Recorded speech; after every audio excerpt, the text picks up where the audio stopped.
bem? Rogério Candiano, Olá! o famoso peruca. Isso, Por que peruca? peruca. Peruca veio o apelido de bairro.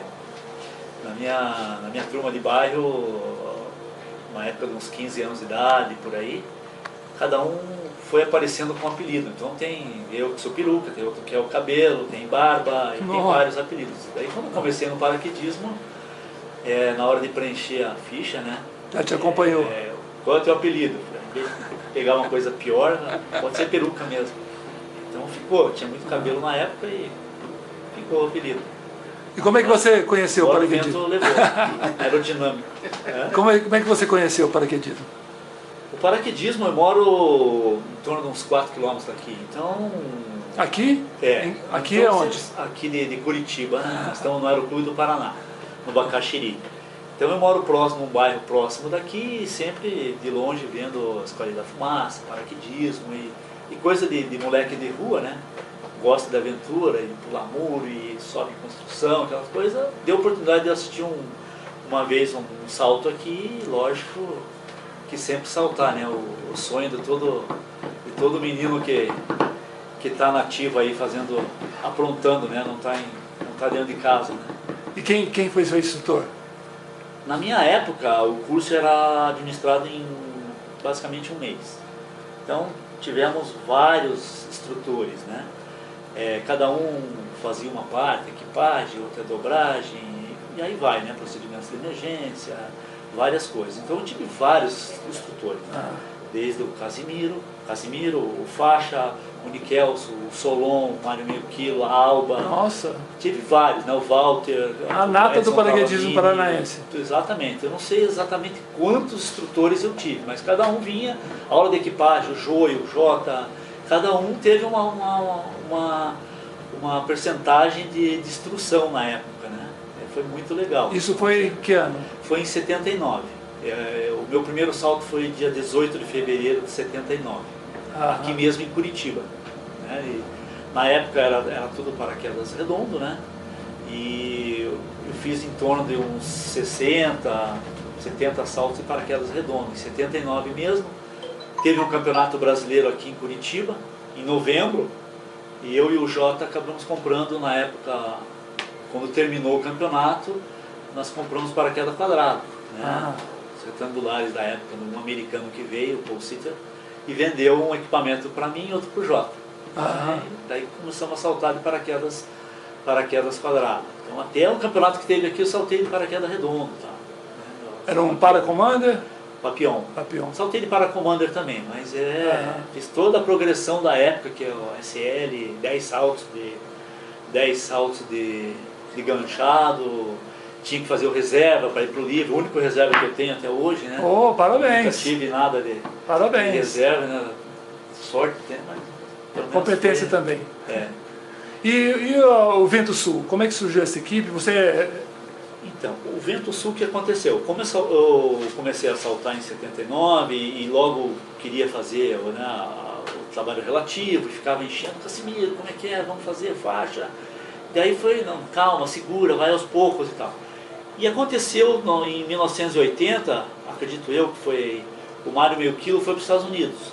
Foi fazer uma viagem e começou a surgir a história, a possibilidade de eu ir para Perry's Valley. Então eu fui em março de 81, acabei indo para Perry's Valley e fiquei morando na área de salto. Um pouco antes, em 1980, na verdade, voltando à história do Vento Sul, tinha uma equipe que era os Cão Danado, que era daqui de Curitiba, começaram a participar dos campeonatos com esse nome, e próximo, se eu não me engano, de um evento, se eu não me engano, alguém não pôde ir, e eu estava começando no trabalho relativo e acabei entrando na equipe, né? Então eu entrei nos Cão Danado, eles tiveram que mudar o nome dos Cão Danado, porque já tinha uma equipe no Rio de Janeiro, que era Cães Danado, e ficou um clima assim, mudamos, daí vamos colocar outro nome. Daí ficou sendo o Vento Sul, que seria eu, o Rogério Peruca, o Joey, o Jota, o Faixa, era o Volney também que saltava na Vento Sul. Depois teve umas outras configurações. Então em 1980 eu saltei a primeira vez era os Cães da NAR, em Guaratinguetá. Foi na época que eu conheci o Fidelis, exatamente lá que eu conheci o famoso Fidelis, né?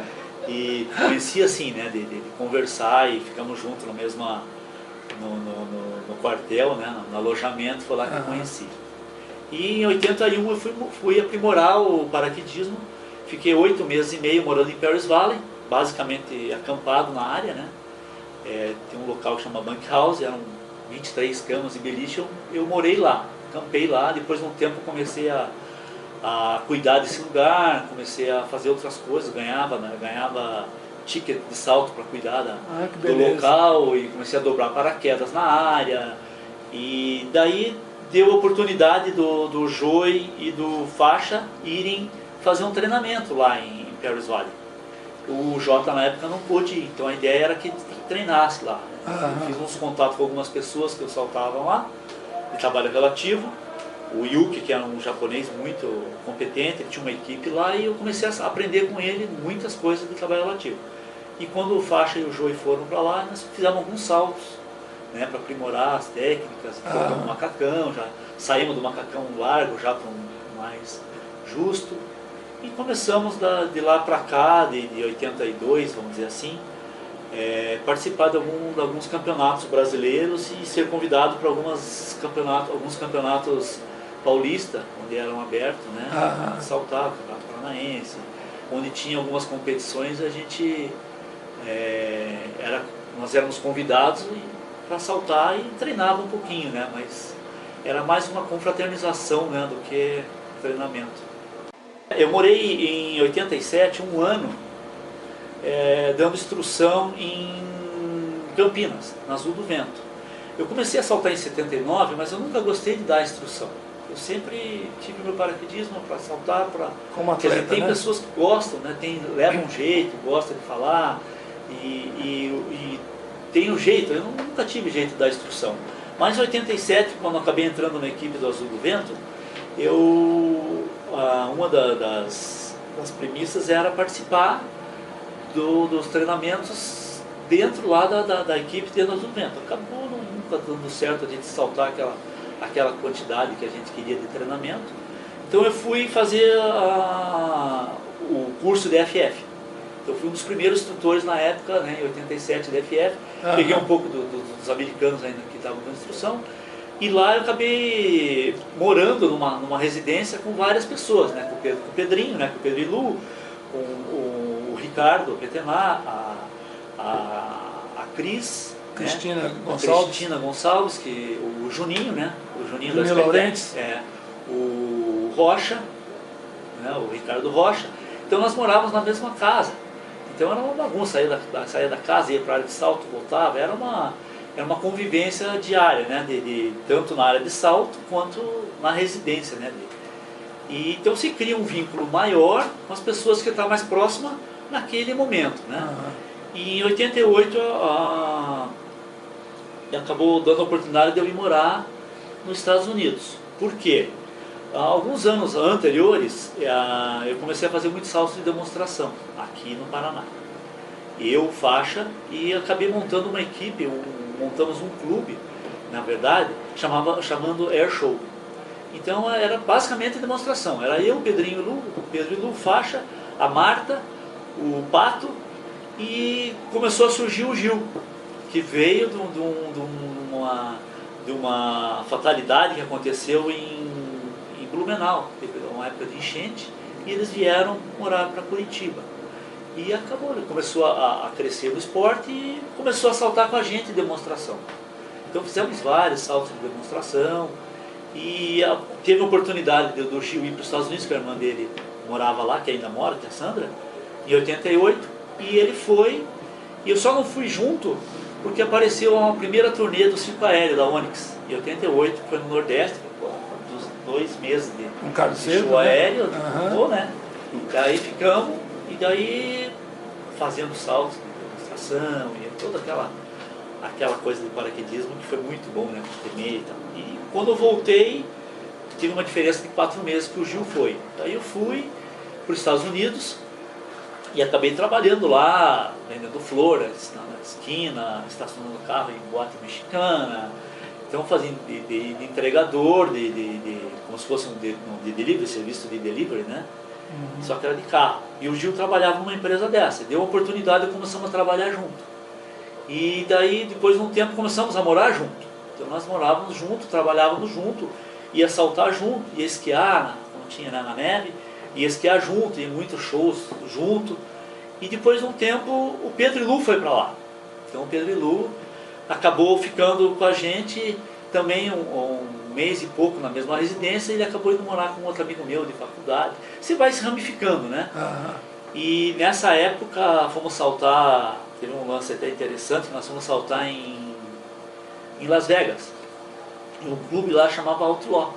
E foi lá que surgiu a escola posteriormente do Gil e do Pedro, que é chamado Outlaw. Foi lá que começamos a saltar, e depois de alguns anos eles voltaram para o Brasil e eu fiquei nos Estados Unidos um tempo a mais.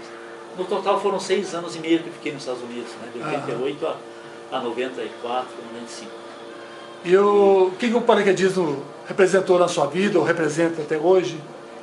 O paraquedismo traz, não só nessa parte de reflexo, de disciplina, né? Porque o paraquedismo você tem que ter uma disciplina.